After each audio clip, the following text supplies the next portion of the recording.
File in this Friday, January 17, 2014. File photo. A person displays Netflix on a tablet in North Andover, Mass.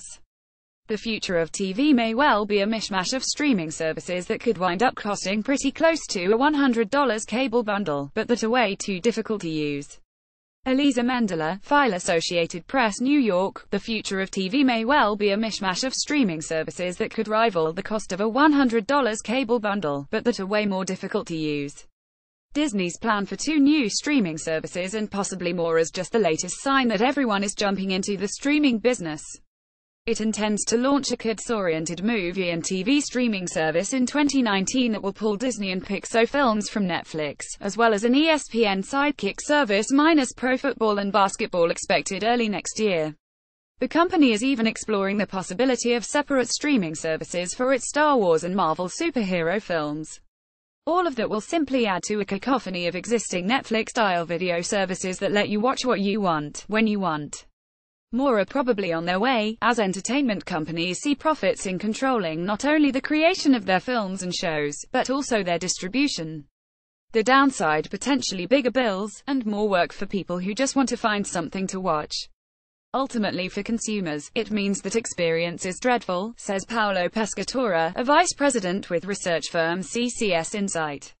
Problem 1: finding stuff to watch. New Yorker David Berkowitz still pays for cable, streams from Netflix and Amazon, and sometimes buys individual movies from Amazon. His 3-year-old daughter already watches Finding Dory and Finding Nemo on 2 separate services. The prospect of a new Disney-only service isn't reassuring. Having a third thing in the mix seems like a lot to juggle, he says. To find stuff to watch, Berkowitz family uses a Roku box attached to their TV, which suggests streaming channels the family may like and lets them search for the shows and movies he wants to watch. There are also websites to guide streamers, like JustWatch.com. That's fine if you know what you're looking for. But the modern-day channel surfer has it much harder. There's going to be a proliferation of niche content, says Colin Petrie-Norris, CEO of Xumo, a streaming channel provider for smart TVs. The way for it to be managed, findable for a user, that has not emerged yet. Problem 2: paying the price. People quit cable because they can't justify a $100 and always climbing monthly payment, especially with so much good stuff on cheaper services. But the cost of multiple streaming services adds up, too. A $30 TV antenna gets you local channels, CBS, NBC, ABC, Fox, PBS, Univision, for free, though you have to watch whatever's on at the moment unless you have a DVR. If you want to see the edgy shows everyone talks about, then Netflix is, for most, $10 a month. Amazon is $8.25 a month if you sign up for a year.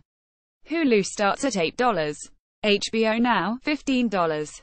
Tickled by ads for a specific network show, The Sinner, an eerie-looking new Jessica Biel vehicle on USA, costs $20 on Amazon for the season. All that together is already more than $60 a month. It's even worse if you're a sports fan. MLB TV is $113 for the year, and you won't get home team games.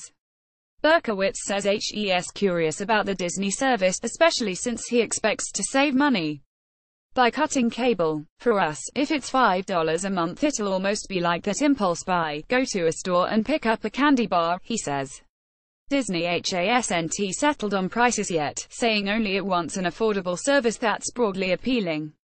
Its Disney Life streaming video app in the UK launched at £10 a month in November 2015 and now costs half that, about $6.50. Of course, Disney might still bundle Marvel movies and the Star Wars franchise into its service, which would help it appeal to a wider demographic.